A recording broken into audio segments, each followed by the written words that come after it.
Good morning everyone. Welcome to PW only IAS.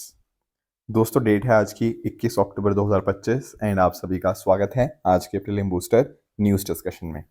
दोस्तों, दिवाली की वजह से आज जो न्यूज़पेपर है वो नहीं आया है, बट पिछले कुछ दिनों में जो पीआईबीज के अंदर आपके कुछ इंपॉर्टेंट आर्टिकल्स हैं, राइट, वो हमारे सामने हैं, या कुछ इंपॉर्टेंट करंट अफेयर्स हैं, तो उन सबको हम आज के सेशन में डिस्कस कर लेंगे। दोस्तों, साथ ही साथ जिन लोगों ने आज सेलिब्रेट करनी है दिवाली, उन सबको आज भी दिवाली की ढेर सारी शुभकामनाएं। उम्मीद यही है कि ये जो दिवाली का पर्व है, अपने आप में जो पूरा ये जो हम फेस्टिवल सेलिब्रेट कर रहे हैं, ये आप सबके परिवार में बहुत सारी खुशियां यहाँ पे लेके आए। साथ ही साथ दोस्तों, जो पीडब्ल्यू ओनली आईएएस की टीम है, उसने इंश्योर ये किया है कि हमारे जितने भी ऑनलाइन एंड ऑफलाइन कोर्सेज हैं, चाहे वो यूपीएससी की हैं या स्टेट पीसीएस कोर्सेज हैं, उन सब के ऊपर आपको अप टू 70% ऑफ देखने को मिल जाएगा। जैसे हमारे यूपीएससी फाउंडेशन कोर्सेज जो संकल्प और पिनेकल हैं 2027 के लिए, एंड सिमिलरली प्रहार और टाइटन बैच 2026 के लिए आपको देखने को मिलेंगे। इन बैचेस के ऊपर आपको अप टू 70% ऑफ देखने को मिलेगा। सिमिलरली अगर हम बात करें, जो प्रारंभ हमारा 3 ईयर कोर्स रहता है, प्रीलिम्स, मेन, इंटरव्यू, हर एक कॉम्पोनेंट की जिसमें तैयारी करवाई जाती है, उसके ऊपर भी आपको अप टू 60% ऑफ देखने को मिल जाएगा। दोस्तों, इन सभी कोर्सेज के जो लिंक हैं, इनके डिस्क्रिप्शन के अंदर दिए हुए हैं, तो वहां पर जाकर आप इन कोर्सेज के अंदर खुद को एनरोल कर सकते हैं। चलिए स्टार्ट करते हैं। पहला जो टॉपिक हमें पढ़ना है आज, वो है हेनली पासपोर्ट इंडेक्स 2025 के रिगार्डिंग। दोस्तों, इस बार का हेनली पासपोर्ट इंडेक्स 2025 रिलीज हुआ है। सबसे पहले ये समझते हैं कि आखिर हेनली पासपोर्ट ये होता क्या है। देखो, दरअसल में ना, कितनी आसानी से आप के पास जो भी पासपोर्ट है उसकी आप कितने देशों में ट्रैवल कर सकते हैं वीज़ा फ्री या फिर वीज़ा ऑन अराइवल के माध्यम से। वीज़ा फ्री का मतलब क्या होता है कि आपको कोई वीज़ा की ज़रूरत नहीं है। Whereas on the other hand, अगर मैं बात करता हूँ आपका वीज़ा ऑन अराइवल की, इसका मतलब ये होता है कि आप उस देश गए, वहां जाकर जब आप वहां अराइव करते हैं तो आपको वहां एयरपोर्ट के ऊपर ही आपको वीज़ा मिल जाता है। तो ये होता है आपका कि आपकी एंट्री कितनी आसान है उस देश के अंदर। अब जितना ज़्यादा देशों में आपकी एंट्री आपकी आसान है, उतना ही ज़्यादा स्ट्रेंथ मानी जाती है आपके देश के पासपोर्ट की। और ये पूरा डेटा निकालते हैं हेनली एंड पार्टनर्स, जो कि एक कंपनी आप कह सकते हो, एक एडवाइजरी फर्म आपको यहाँ पे देखने को मिल जाएगी। तो ये यही बताता है कि कोई भी देश का बंदा है, उसके पास अगर पासपोर्ट है, तो वो कितनी डेस्टिनेशन एंटर कर सकता है बिना अराइवल से पहले वीज़ा लिए हुए। ठीक है, तो पहली बार इन्होंने 2006 में इस तरह से पब्लिश करना स्टार्ट किया था। ये डेटा लेते हैं आईएटीए के से द्वारा, इंटरनेशनल एयर ट्रांसपोर्ट एसोसिएशन से डेटा कलेक्ट करते हैं, एंड उस हिसाब से यहाँ फिर ये अपना इंडेक्स को यहाँ पे आपके सामने इशू करते हैं। तो इस इंडेक्स के माध्यम से हमें पता ये लगा इस बार कि पहला जो रैंक है वो आपको सिंगापुर का देखने को मिलेगा, क्योंकि लगभग 193 डेस्टिनेशन ऐसी हैं जहां वीज़ा फ्री एक्सेस है सिंगापुर के पासपोर्ट होल्डर को। दूसरे नंबर पे आपका साउथ कोरिया है, तीसरे नंबर पे जापान है, जो कि रफली 190 और 189 डेस्टिनेशंस को यहाँ पे अलाउ किया जाता है वीज़ा फ्री एक्सेस। इसके अलावा और बाकी देश जैसे न्यूजीलैंड, ऑस्ट्रेलिया, कनाडा, ये आपको टॉप 10 में देखने को मिलेंगे। यूएई का भी पासपोर्ट बहुत शानदार है, इनका रैंक 8 है। यूएसए का रैंक आपका स्लिप हुआ है, ये 12th पे आपको देखने को मिलेगा। यूके भी सबसे अपने निचले पायदान पे चला गया है, 8वें नंबर के ऊपर। हालांकि चाइना ने एक बहुत बड़े लेवल के ऊपर इंप्रूवमेंट दिखाई है। 2015 में इनका रैंक 94 था, अब ये इंप्रूव होते होते 64 यहाँ पे चला गया है। एंड यहाँ के जो पासपोर्ट होल्डर्स हैं वो 82 डेस्टिनेशन यहाँ पे ट्रैवल कर सकते हैं वीज़ा फ्री एक्सेस के साथ। दोस्तों, बात करें भारत की, तो भारत के लिए थोड़ी बुरी खबर है, क्योंकि पिछले साल दोस्तों हम 80th रैंक पे थे, अब हम 5 पायदान नीचे गिर गए हैं इस इंडेक्स के अंदर, एंड भारत का रैंक अब 85th हो चुका है। भारत के जो पासपोर्ट होल्डर्स हैं उनको 57 डेस्टिनेशंस के लिए वीज़ा फ्री या फिर वीज़ा ऑन अराइवल यहाँ पे अलाउड है। ठीक है, एंड भारत की अगर हम बात करें पास्ट में, तो भारत का सबसे बढ़िया जो रैंक था वो 2006 में था, 71 जब हमारा रैंक था, और सबसे खराब जो हमारा रैंक था वो 2021 में आपको 90 रैंक देखने को मिलेगा। तो हम कहीं ना कहीं बीच में हैं आज के समय 85th रैंक के ऊपर, बट पिछले साल के मुकाबले हम यहाँ पे नीचे गिरे हैं इस इंडेक्स के हिसाब से। बाकी देखो, मेथोडोलॉजी मैंने आपको बताई दी। 2 चीज़ें देखी जाती हैं, एक है वीज़ा फ्री एंट्री, कोई वीज़ा नहीं चाहिए, दूसरा है वीज़ा ऑन अराइवल, एंड उसके हिसाब से यहाँ पे रैंकिंग कर दी जाती है। नेक्स्ट आते हैं दूसरे टॉपिक की तरफ, दैट इज पीएम जय अवार्ड। देखो, जय का मतलब क्या है? प्रधानमंत्री जन आरोग्य योजना। थोड़ा सा हमें इस पर्टिकुलर योजना को, स्कीम को यहाँ पे अंडरस्टैंड करना है, तो समझते हैं इस बात को। देखो आपका ना जब हम बात करते हैं हेल्थ की, तो ध्यान रखिएगा हेल्थ एक तो होती है आपकी प्राइमरी, एक होती है आपकी सेकेंडरी, एक होता है आपका टर्शरी। फ़र्क समझना इनमें। अगर मैं बात करता हूँ ना आपके प्राइमरी हेल्थ केयर की, प्राइमरी हेल्थ केयर में आपका जो बेसिक आपका हेल्थ केयर आ जाएगा, जिसमें आपका प्रिवेंटिव और प्रमोटिव आ जाएगा। जैसे आपका मान लो आपको ज़ुकाम, गला खराब, ठीक है, इस तरह की बेसिक चीज़ें अगर हुई हैं ना, वो सारी चीज़ें आपके प्राइमरी में आ जाएंगी। इनफैक्ट योग वगैरह भी जो होता है ना, वो इसी में आ जाता है प्राइमरी में। सेकेंडरी में पता क्या होता है, सेकेंडरी में स्पेशलाइजेशन आ जाता है कि मान लो लेट से आपको किसी हार्ट के डॉक्टर को दिखाना है, तो उनके लिए यहाँ पे आपका कार्डियोलॉजिस्ट होते हैं। इस तरह से आप ईएनटी पर्सन के पास जा सकते हैं, ईएनटी डॉक्टर के पास, या आपका कोई और आप किसी और स्पेशलिस्ट डॉक्टर के पास जाना चाहते हैं, तो वो आपका सेकेंडरी हेल्थ केयर में आ जाएगा। टर्शरी में पता क्या आता है, टर्शरी में इससे भी एक्सटेंसिव चीज़ें आती हैं, जैसे आपका आईसीयू वाली चीज़ें होगी, इंटेंसिव केयर यूनिट हो गया, कुछ इमरजेंसी वाली चीज़ें होंगी, वो सारा का सारा जहाँ मल्टी स्पेशलिटी की रिक्वायरमेंट पड़ती है, वो टर्शरी में आ जाता है। अब हमारी जो सरकार है ना, उसने तीनों पे फोकस करने के लिए आपकी एक स्कीम लॉन्च करी थी, दैट इज आयुष्मान भारत। अब आयुष्मान भारत में एक तो है आपके health and wellness centres. Health and wellness centre जो है ना, वो प्राइमरी हेल्थ केयर पे काम करते हैं। यानी कि आपके जो घरों के आसपास डिस्पेंसरीज होती है ना, उन डिस्पेंसरीज को हमने यहाँ पे ट्रांसफॉर्म किया है, उनका इंफ्रास्ट्रक्चर शानदार किया है, ताकि प्राइमरी हेल्थ केयर को डील किया जा पाए। बट अगर मैं दोस्तों बात करूँ सेकेंडरी और टर्शरी हेल्थ केयर की, इसके लिए हमारी सरकार ने जो स्कीम लॉन्च की है, दैट इज पीएम जय। तो ध्यान पता क्या रखना है, ध्यान ये रखना है कि पीएम जय किसको कैटर करता है, ये सेकेंडरी और टर्शरी हेल्थ केयर को कैटर करता है। जो आयुष्मान भारत का दूसरा कंपोनेंट है हेल्थ एंड वेलनेस सेंटर वाला, वो आपके प्राइमरी हेल्थ केयर को डील करेगा। अब थोड़ा समझते हैं इस पर्टिकुलर पीएम जय के बारे में। देखो दरअसल में ना ये जो स्कीम थी प्रधानमंत्री जन आरोग्य योजना, ये 2018 में लॉन्च करी गई अंडर द आयुष्मान भारत। अब इसके अंदर क्या होता है, इसके अंदर 5 लाख पर फैमिली पर ईयर तक का आपका हॉस्पिटलाइजेशन एक्सपेंस यहाँ पे कवर होता है। मैं आपको एक्सप्लेन करता हूँ। देखो जैसे आप इंश्योरेंस समझते हो, इंश्योरेंस में क्या होता है, आप कुछ ना कुछ प्रीमियम पे करोगे, एंड अकॉर्डिंगली अगर लेट से आपकी सेहत खराब होती है, तो फिर इंश्योरेंस कंपनी आपका पैसा पे करेगी आपको, या फिर हेल्थ का ध्यान रखेगी। वो सारा काम फिर इंश्योरेंस कंपनी का हो जाता है। तो हमने पता क्या किया, हमारी सरकार ने बेसिकली 11 करोड़ से भी ज़्यादा जो परिवार है ना, उनके लिए हमने हेल्थ इंश्योरेंस कवरेज यहाँ पे प्रोवाइड कर दिया। ये सरकार पे करती है जो भी आपका प्रीमियम पे करना होता है। तो 11 करोड़ परिवारों को यहाँ पे सरकार ने कवर कर दिया। अब इसके माध्यम से क्या होगा, आपके जो परिवार होते हैं, जो भी मतलब ये जो 11 करोड़ परिवार होंगे, इनको 5 लाख पर फैमिली पर ईयर तक का हॉस्पिटलाइजेशन आपका एक्सपेंस खर्चा आपका कवर हो जाएगा इसके अंतर्गत। ध्यान रखना, ये केवल और केवल सेकेंडरी और टर्शरी केयर के लिए है, इसमें प्राइमरी केयर नहीं आती।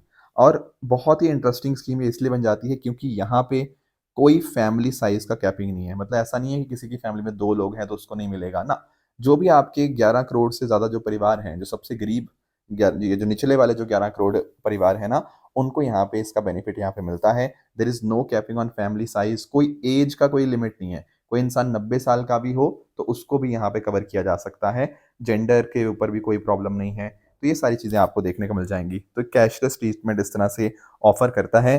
ध्यान रखने वाली बात है, इसमें सारे के सारे हॉस्पिटल नहीं आते, केवल और केवल जो इम्पैनल्ड हॉस्पिटल होते हैं वही आते हैं। मतलब उसमें पब्लिक भी होते हैं, प्राइवेट भी। तो देश भर में रफली 25,000 के आसपास इस तरह के आपको इम्पैनल्ड हॉस्पिटल देखने को मिल जाएंगे। ठीक है ना। तो कोशिश यही है कि चीज़ें और बेहतर कैसे हों। एंड सरकार ने जो स्कीम लेके आई ना, उसका फोकस पता क्या था, आपका आउट ऑफ पॉकेट एक्सपेंडिचर। एक इंसान को, एक परिवार को हेल्थ के ऊपर बहुत बड़ा खर्चा करना पड़ता है, तो उनका जो खर्चा है वो काफ़ी कम हो पाए। दैट इज़ वाई यहाँ पे हमने इसको पीएम जय को हम लेकर आए। और इसमें pre hospitalisation and post hospitalisation, मतलब हॉस्पिटल में आने से पहले और कुछ बाद के खर्चे भी कवर होते हैं। इवन आपका जो ट्रांसपोर्टेशन का खर्चा है, ठीक है ना, कि मरीज को एक जगह से दूसरी जगह लेके जाना है, वो सारी चीज़ें भी यहाँ पे आपकी कवर होती हैं। अब रिसेंटली अगर आपको याद हो तो 2 बड़े चेंजेस इसके अंदर करे गए थे। एक तो ये था कि जो दोस्तों हमारे जो गिग वर्कर्स हैं ना, उनकी फैमिलीज को भी यहाँ पे हमने पीएम जय के अंतर्गत इंक्लूड किया। जो 70 साल से ऊपर के हैं, इर्रिस्पेक्टिव ऑफ द फैक्ट कि उनका इकोनॉमिक स्टेटस कैसे हैं, वो गरीब हैं अमीर हैं फ़र्क नहीं पड़ता, उनको भी पीएम जय के अंतर्गत हमने यहाँ पे इंक्लूड किया है। एंड इवन अगर हम बात करें दोस्तों, हमारे जो आशा वर्कर्स होती हैं, जो आंगनवाड़ी वर्कर्स होते हैं, और जो हमारे और फ्रंटलाइन वर्कर्स होते हैं, उनको भी हमने पीएम जय के अंतर्गत इंक्लूड कर लिया है। तो देश ये सारी चीज़ें आपकी पीएम जय के अंतर्गत आपको देखने को मिलेंगी। ध्यान रखना, ये ministry of health and family welfare implement करता है थ्रू नेशनल हेल्थ अथॉरिटी। ये तो पूरी की पूरी बात होगी पीएम जय की। अब हुआ पता क्या है, दरअसल में जो छत्तीसगढ़ स्टेट है ना, उसको बेस्ट परफॉर्मिंग स्टेट यहाँ पे दिया गया है, इसका अवार्ड उसको मिला है। अब सवाल आता है कि सर छत्तीसगढ़ ने ऐसा क्या शानदार काम कर दिया। देखो, छत्तीसगढ़ ने यहाँ पे ना इस पर्टिकुलर स्कीम को बहुत अच्छे से इंप्लीमेंट किया। एफिशिएंसी, अकाउंटेबिलिटी बहुत शानदार रही है। और जो हॉस्पिटल्स है ना, जिनमें यहाँ पे आपका आयुष्मान कार्ड आपका चलता है, वो नंबर ऑफ हॉस्पिटल सबसे ज़्यादा आपको देखने को मिलेंगे परसेंटेज टर्म में। जैसे छत्तीसगढ़ के पास 97% ऑफ इम्पैनल्ड हॉस्पिटल एक्टिव हैं, जो कि देश की एवरेज 52% से बहुत बहुत ज़्यादा हैं। बाकी छत्तीसगढ़ में जैसे आपका, मैंने आपको बताया ना कि आपके जो क्लेम्स होते हैं, उनको बहुत जल्दी यहाँ पे क्लियर कर दिया जाता है। केवल 7 से 10 दिन का यहाँ पे टाइम लगता है। अगर मान लो कोई इंसान बीमार हुआ और उसको ने इलाज भी करवाया, तो पूरा का पूरा जो पेमेंट वगैरह होगा वो बहुत जल्दी क्विकली यहाँ पे चीज़ें हो जाती हैं। बाकी फ्रॉड डिटेक्शन के अगेंस्ट भी, कि मान लो ऐसा तो नहीं, क्योंकि यार पिछले साल जब कैग की रिपोर्ट आई थी ना, तो बहुत सारी कमियां पाई गई थी पीएम जय के अंतर्गत। बहुत सारे फ्रॉड देखे गए थे। देखा गया था कि जो लोग मर चुके हैं उनका भी इलाज हुए जा रहा है, जो लोग एग्जिस्ट ही नहीं करते उनका भी इलाज हुए जा रहा है। उनके नंबर सब में जगह 000000 ऐसे ऐसे नंबर लिख दिए गए हैं। आधार नंबर किसी का गलत है, किसी की फोटो गलत है। मतलब कि इंसान एग्जिस्ट ही नहीं करता और 5-5 लाख रुपया लिया जा रहा है, मतलब उनका इलाज हुआ जा रहा है। तो बहुत सारे फ्रॉड वाले केसेस थे। पर छत्तीसगढ़ ने अच्छा काम किया है कि अगर मान लो कोई भी अस्पताल कुछ गड़बड़ करने की यहाँ पे कोशिश करता है, तो छत्तीसगढ़ ने यहाँ पे जल्दी से उसको फ्रॉड डिटेक्ट करने के ऊपर अच्छा काम किया है। एंड इस तरह से लोगों के अंदर ट्रांसपेरेंसी और ट्रस्ट भी यहाँ पे बढ़ा है। तो ये है आपका पीएम जय अवार्ड। नेक्स्ट आते हैं दोस्तों अगले टॉपिक पे, that is Prussian blue capsule. थोड़ा सा हमें इसको अंडरस्टैंड करना होगा कि आखिर ये मुद्दा क्या है। देखो, सबसे पहले ना मैं आपको सीजियम 137 कंटेमिनेशन के बारे में थोड़ा समझाना चाहूँगा। देखो, सीजियम जो है ना, सीजियम वो अपने आप में एक रेडियो एक्टिव आइसोटोप आपको देखने को मिल जाएगा। बेसिकली जब न्यूक्लियर फिजन होता है, देखो एक होता है फ्यूजन, फ्यूजन में आपका इकट्ठे होते हैं। फिजन में क्या होता है, फिजन में आपका टूटना। जब इस तरह से न्यूक्लियर फिजन का प्रोसेस होता है रिएक्टर में, न्यूक्लियर वेपन में, तो आपका यहाँ पे एक आइसोटोप जो है वो फॉर्म होता है, जिसका नाम क्या है, सीजियम। सीजियम 137 की जो हाफ लाइफ है वो लगभग 30 साल की देखने को मिलेगी। अब आप सोच रहे हैं हाफ लाइफ का मतलब क्या है। हाफ लाइफ का मतलब ये है कि वो सब्सटेंस आधा डिके होने में कितना टाइम लेता है। मान लो जो भी उसमें ओरिजिनल अमाउंट था, तो ओरिजिनल अमाउंट का आधा डिके होने के अंतर्गत उसमें कितना ज़्यादा टाइम लगेगा। तो इस केस में आपका सीजियम में 137 सॉरी आपका 30 ईयर्स आपका टाइम आपको देखने को मिल जाएगा। अब ये अपने आप में काफ़ी ज़्यादा खतरनाक हो जाता है सीजियम 137, क्योंकि ये मिट्टी को, पानी को, खाने को एक तरह से कंटेमिनेट कर देता है, उसको खराब कर देता है। अब इम्पॉर्टेंट ये बनता है कि इसको सही ढंग से हम डिस्पोज ऑफ करें अगर ऐसा कुछ हो भी जाए, क्योंकि अगर ना आपकी बॉडी वगैरह में चला गया, तो उससे आपकी बॉडी में रेडिएशन सिकनेस हो गया, कैंसर, ऑर्गन डैमेज, ये सारी चीज़ें हो जाती हैं। आपके मसल्स वगैरह को बहुत बहुत ज़्यादा बड़े लेवल के ऊपर आपका सीजियम 137 इम्पैक्ट करता है। और अगर मान लीजिए इसको सही ढंग से, मतलब हमें इमरजेंसी बेसिस के ऊपर हमें इसको कंटेन करना होगा, ताकि लोगों तक इसका ज़्यादा नेगेटिव इम्पैक्ट ना पहुँचे। तो क्या सर इसका कोई सोल्यूशन है? हाँ जी, बिल्कुल सोल्यूशन है ये वाली दवाई। कौन सी दवाई है ये आपके प्रिशियन ब्लू कैप्सूल आपको देखने को मिल जाएंगे। इंडोनेशिया के अंदर आज के समय यही समस्या आई थी, तो भारत ने क्या किया, भारत ने बहुत बड़े स्तर के ऊपर इंडोनेशिया की मदद करने के लिए ये प्रशियन ब्लू कैप्सूल जो थे वो गिफ्ट कर दिए अपने इंडोनेशिया को। अब समझते हैं कि आखिर ये प्रशियन ब्लू कैप्सूल काम कैसे करते हैं। देखो, प्रशियन ब्लू एक तरह की जैसे कैप्सूल ही है। अब होता पता क्या है, ये आपका सीजियम को या थैलियम को एक पर्सन की बॉडी से रिमूव करने का काम करते हैं। कैसे होता है, देखो ये जो कैप्सूल होगा ना, ये सीजियम और थैलियम को क्या करेगा, इंटेस्टाइन, आपकी जो आंतड़ियां होती है ना, इंटेस्टाइन, हाँ, उनमें यहाँ पे ट्रैप कर लेगा, उनमें जकड़ लेगा, उनमें पकड़ लेगा। अब कहीं ना कहीं बॉडी के अंदर रीअब्जॉर्ब करने से रोकेगा। उससे पता क्या होगा, ये जो आपके रेडियो एक्टिव मटेरियल हैं, ये हमने यहाँ पे इंटेस्टाइन में हमने जकड़ लिए, हमने उनको ट्रैप कर लिया है। फिर वो जो रेडियो एक्टिव मटेरियल्स होंगे वो इंटेस्टाइन से मूव करते करते आपके, जब आप वॉशरूम जाएंगे, ठीक है, जब ठीक है, एक्सक्रीशन के माध्यम से वो यहाँ पे आपकी बॉडी से बाहर निकल जाएंगे। तो प्रशियन ब्लू की जो मेडिसिन है बहुत ज़्यादा यहाँ पे इफेक्टिव आपको देखने को मिल जाती है। तो इस तरह से का ये डार्क ब्लू पिगमेंट आपको देखने को मिलता है, जैसा मैंने आपको दवाई में दिखाया भी था। तो ये जो आपका प्रशियन ब्लू है, ये WHO ने रिकॉग्नाइज़ किया है as an essential medicine for radiological emergencies. And Bharat ने इस तरह से इंडोनेशिया की आज के समय मदद करके एक बहुत बड़ा इम्पैक्ट यहाँ पे दुनिया के अंदर यहाँ पे कॉज किया है, राइट। तो ये कुछ बातें थी प्रशियन ब्लू के बारे में जो आपको पता होनी चाहिए। नेक्स्ट दोस्तों आते हैं scheme for innovation and technology association with Aadhaar. दोस्तों आधार के बारे में हम सब लोग जानते हैं कि आधार कैसे होता है, क्या काम करता है, that we all are aware. But Aadhaar के अंदर ना आज के समय बहुत सारे फ्रॉड्स देखने को मिल रहे हैं। बहुत सारे लोग मतलब फेक आधार बना रहे हैं, बहुत सारे लोग आधार का मिसयूज़ कर रहे हैं। जैसे हो सकता है ना, देखो जैसे मान लो कोई इंसान है ही नहीं सामने, पर हमने उसकी एक इमेज बना दी, ठीक है ना, और लेट्स से हमने उसकी डी फेक इमेज बना दी, तो उससे क्या होगा, उससे आधार के बेनिफिट कोई गलत इंसान इस्तेमाल कर सकता है, right. So that is why what we need to ensure is कि हम यहाँ पे डिटेक्शन के समय चीज़ें बेहतर करें। नहीं तो डीप फेक ना, जिसमें आपका बिल्कुल बिल्कुल ऐसा ही लगेगा कि सेम इंसान ही है। जैसे आप कई बार वीडियोस में आप देखते हो, अब वीडियो में आपके सामने चल रही है, आपको पता ही नहीं लगता है कि भाई वो असली वीडियो है या फिर वो एआई के माध्यम से वीडियो बनाई गई है। अब आप खुद देखो कि मान लो लेट्स से आपका आधार का ऑथेंटिकेशन होना है, आपको आधार वेरीफाई करना है कि हाँ यार आप ही बंदा है, या ऑनलाइन आजकल सारा कुछ होने लग गया है, तो कैसे पता लगेगा कि सामने जो कैमरा के सामने बंदा बैठा हुआ है वो वाकई में बंदा ही है या कोई एआई की वीडियो चल रही है उसके सामने। How do we come to know about these things. तो एक्चुअल में ना टेक्नोलॉजी का अब हम यहाँ पे बहुत बड़े स्तर पे इस्तेमाल कर रहे हैं। मैं आपको कुछ एग्जांपल देता हूँ। जैसे यहाँ पे ना 3 चीज़ें हमने इंट्रोड्यूस करी हैं। एक है फेस लाइवनेस डिटेक्शन। इसका मतलब क्या है, देखो जब ना एक इंसान होता है तो वो कहीं ना कहीं आप जानते होंगे कि वो आंखें उसकी थोड़ी ब्लिंक होती हैं, उसका हेड थोड़ा मूव करता है। ये चीज़ें एआई के अंदर अभी भी पूरी तरह से नहीं आई हैं, हाँ कुछ हद तक है। पर इसके अलावा अगर हम बात करें, जैसे फॉर एग्जांपल अगर मान लो एक सामने बैंक वाला बंदा बैठा है और सामने वो आधार या बाकी चीज़ें वेरीफाई कर रहा है, तो वो उसको बोल सकता है कि आप अपनी आंखें ब्लिंक करें, आप थोड़ा स्माइल करें, आप थोड़ा टर्न करें। ये चीज़ें एक इंसान बहुत आराम से कर पाएगा, एक एआई के अंदर ये दिक्कत आएगी। तो ये जो टेक्नोलॉजी है ना फेस लाइवनेस डिटेक्शन, ये दरअसल में फेशियल रिकॉग्निशन सिस्टम ही है, जिसके माध्यम से रियल पर्सन और एक फेक पर्सन या एक फ़ोटो एक वीडियो के बीच में हम डिफरेंस निकाल सकते हैं। तो स्पूफिंग अटैक जो होता है उसको रोका जा सकता है। उसके अलावा हमने स्टार्ट किया है प्रेजेंटेशन अटैक डिटेक्शन। अब इसमें क्या होगा, इसमें हमारे जो भी बायोमेट्रिक सैंपल्स हैं उनके साथ छेड़छाड़ अगर करने की कोई कोशिश करता है ना, तो वो छेड़छाड़ को रोका जा सकता है। जैसे फॉर एग्जांपल आपसे बोला गया कि आप अपनी आवाज़ में कोई बात बोलो, ठीक है। अब आवाज़ से भी डिटेक्ट हो जाती हैं चीज़ें, पर अगर मान लो लेट्स से ऑलरेडी कोई रिकॉर्डेड वॉइस सामने चल गई तो दिक्कत हो जाएगी। वहाँ पे जो प्रेजेंटेशन अटैक डिटेक्शन है ना, वो यहाँ पे काम कर देगा। कैसे काम कर देगा, वो हो सकता है कि यहाँ पे वो वॉइस को देख पाए कि हाँ कौन सी रिकॉर्डेड आवाज़ है, कौन सी अभी आपके सामने बोली गई है। इसके अलावा कई लोग पता क्या करते हैं, जैसे मान लो आपको आधार के लिए अपना फिंगरप्रिंट आपको स्कैन करना पड़ता है। अब कोई इंसान ये हो सकता है कि सिलिकॉन फिंगर बना ले, तो वो क्या गलत तरह से आपकी फिंगरप्रिंट का इस्तेमाल नहीं कर सकता, बिल्कुल कर सकता है। पर प्रेजेंटेशन अटैक डिटेक्शन जो है ना, वो यहाँ पे इस चीज़ को रोक देता है।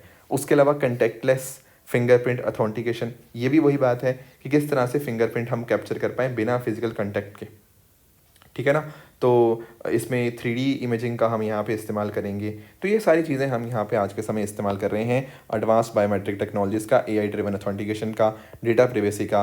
तो ये सारी चीज़ को हम बोल रहे हैं क्या, we call it as SITA, scheme for innovation and technology association with Aadhaar. तो यूआईडीएआई ने यहाँ पे स्कीम लॉन्च करी है ताकि भाई जो इतने सारे फ्रॉड्स हमें यहाँ पे देखने को मिल रहे हैं, उन फ्रॉड्स को हम यहाँ पे रोक पाएँ। एंड ये कैसे बेहतर होगा, जब हमारे स्टार्टअप्स, अकेडमिया, इंडस्ट्री पार्टनर्स यहाँ पे सब साथ में आएंगे। तो सीता के अंदर यहाँ पे सब लोग इकट्ठे हो रहे हैं, आपस में कोलैबोरेशन करेंगे। तो मीटी के अंतर्गत जो है, मतलब ministry of electronics and information technology, उसके अंतर्गत ये स्कीम है और यूआईडीएआई के माध्यम से यहाँ पे इम्प्लीमेंट होंगी। साथ ही साथ जो आपका मीटी का स्टार्टअप हब है एमएसएच और नैसकॉम, इन्होंने भी यहाँ पे इंपॉर्टेंट रोल प्ले कर रहे हैं। बेसिकली जो मीटी स्टार्टअप हब है वो इंक्यूबेशन सपोर्ट, मतलब एक कंट्रोल्ड इन्वायरमेंट के अंदर चीज़ों को टेस्ट किया जाएगा, बाकी टेक्निकल मेंटरिंग सपोर्ट प्रोवाइड करेंगे। और जो नैसकॉम है ना, वो स्टार्टअप्स के साथ, इंडस्ट्रीज़ के साथ इसको यहाँ पे लिंक करेगा। तो ये है हमारा आपका सीता। बाकी इसके अलावा यूआईडीएआई की बात करें तो यूआईडीएआई अपने आप में एक स्टैट्यूटरी बॉडी है, एक एक्ट के माध्यम से बनी है। कौन सा एक्ट है, आधार एक्ट 2016, एंड ये काम करती है अंडर द मीटी मिनिस्ट्री। तो ये कुछ बातें हमें यहाँ पे पता होनी चाहिए। नेक्स्ट दोस्तों हमारे सामने जो टॉपिक है that is world heritage outlook for report. थोड़ा इसको अंडरस्टैंड करते हैं कि आखिर ये क्या है। देखो एक्चुअल में ना आप लोग जानते होंगे, जैसे अगर हम बात करें यूनेस्को की, तो यूनेस्को की आपको साइट्स आपको देखने को मिलती हैं। कुछ होती हैं आपकी कल्चरल साइट्स और कुछ आपको नेचुरल साइट्स आपको देखने को मिल जाती हैं। कई बार एक कोई साइट दोनों भी हो सकती है, तो उसको हम मिक्स्ड साइट भी हम यहाँ पे बोल देते हैं। अब दरअसल में ना ये जो नेचुरल साइट है या इवन जो मिक्स्ड साइट है, बेसिकली कल्चरल को हम इंक्लूड नहीं करेंगे, जो नेचुरल या मिक्स साइट्स है ना, उनका कंजर्वेशन स्टेटस क्या है, कितना हद तक उनमें मतलब कुछ इश्यूज चल रहे हैं, है ना, वो सब चीज़ें अंडरस्टैंड करने के लिए यहाँ पे आईयूसीएन ने अपनी एक रिपोर्ट निकाली है, IUCN world heritage outlook 4 report. ये 4 क्यों बोला जा रहा है, क्योंकि भाई 3 रिपोर्ट ऑलरेडी आ चुकी हैं। मैं थोड़ा सा आपको समझाता हूँ। जैसे आप नोटिस करिएगा कि पहली जो रिपोर्ट आई थी 2014 में आई थी, फिर 2017 में, फिर 2020 में, फिर चौथी रिपोर्ट अभी 2025 में आई है। तो एक बात तो आप ध्यान रखो, कोई फिक्स टाइम नहीं है। हाँ, रफली 3-4 साल बाद ये रिपोर्ट आती है, पर ऐसे कोई फिक्स टाइम नहीं है। जैसे 14 के बाद 3 साल 2017 में आई, फिर 3 साल 2020 में आई, अब 5 साल के गैप में 2025 में आपको ये रिपोर्ट देखने को मिलेगी। अब आपके दिमाग में आएगा सर ये रिपोर्ट में बताया क्या जाता है? देखो रिपोर्ट में ना 4 कैटेगरीज़ हैं। एक है क्रिटिकल, एक है सिग्निफिकेंट कंसर्न, एक है गुड विद सम कंसर्न, एक है गुड। इसका क्या मतलब? मैंने अभी बताया ना कि एक तो आपकी नेचुरल नेचुरल साइट्स या आपकी जो मिक्स साइट्स हैं, कल्चरल नहीं इंक्लूड करते इसमें, ध्यान रखना। ये जो साइट्स हैं, ये कितना हद तक इनमें अच्छे से कंजर्वेशन किया जा रहा है। अगर किसी में बहुत ही शानदार है तो वो गुड में आ जाएंगे। अगर ठीक कर रहे हैं पर थोड़े बहुत चिंता की विषय है तो गुड विद सम कंसर्न। अगर बहुत चिंताजनक विषय है तो सिग्निफिकेंट कंसर्न। और अगर मान लो हालत उस पर्टिकुलर यूनेस्को नेचुरल साइट की हालत बहुत ही खराब है, तो भाई वो क्रिटिकल स्टेटस में यहाँ पे दिया जाता है। तो ये है आईयूसीएन की रिपोर्ट। ठीक है। अब इस रिपोर्ट में देखो, अगर आप जरा अंडरस्टैंड कर पाओगे, जो गुड वाली मात्रा है ना परसेंटेज में, वो कम हो रही है, तो मतलब कंजर्वेशन हम ढंग से कर नहीं रहे। क्रिटिकल में ठीक है, 2020 के मुकाबले हमें कमी देखने को मिली है, पर अगर सिग्निफिकेंट कंसर्न में बात करें ना, तो ये चिंताजनक हमें दिख रहा है ट्रेंड। ये जितना ज़्यादा नंबर बढ़ता रहेगा मतलब वहाँ चिंता और ज़्यादा है, और गुड वाले जितने कम होते रहेंगे मतलब हालत खराब है ना।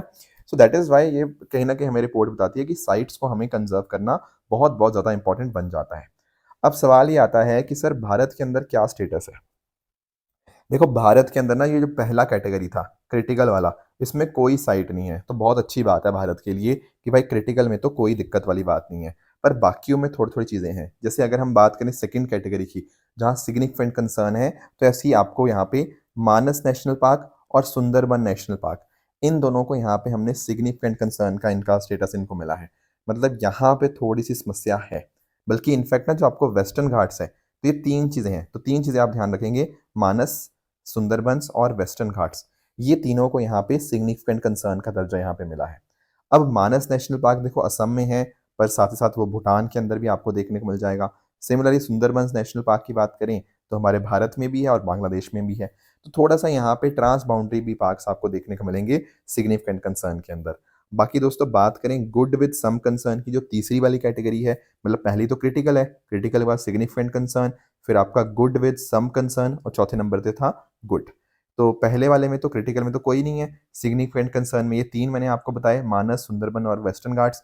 गुड विद सम कंसर्न में 4 आती हैं, जिसमें आपका Great Himalayan National Park Himachal Pradesh में, काजीरंगा नेशनल पार्क असम में, Keoladeo National Park Rajasthan and Nanda Devi and Valley of Flowers National Park ये उत्तराखंड के अंदर। तो ये 4 चीज़ों को या 4 साइट्स को गुड विद सम कंसर्न का स्टेटस दिया गया है। सर गुड के अंदर भी है क्या कोई? हाँ जी बिल्कुल दोस्तों, जो कंचनजंगा नेशनल पार्क है सिक्किम के अंदर, उसको गुड का स्टेटस मिला है। तो आप ऐसा ध्यान में रखो, क्रिटिकल में भारत में कोई नहीं, सिग्निफिकेंट कंसर्न में 3, गुड विद सम कंसर्न में 4 और गुड के अंदर केवल 1 कंचनजंगा नेशनल पार्क। तो ये भारत के कॉन्टेक्स्ट में आपको चीज़ें पता होनी चाहिए।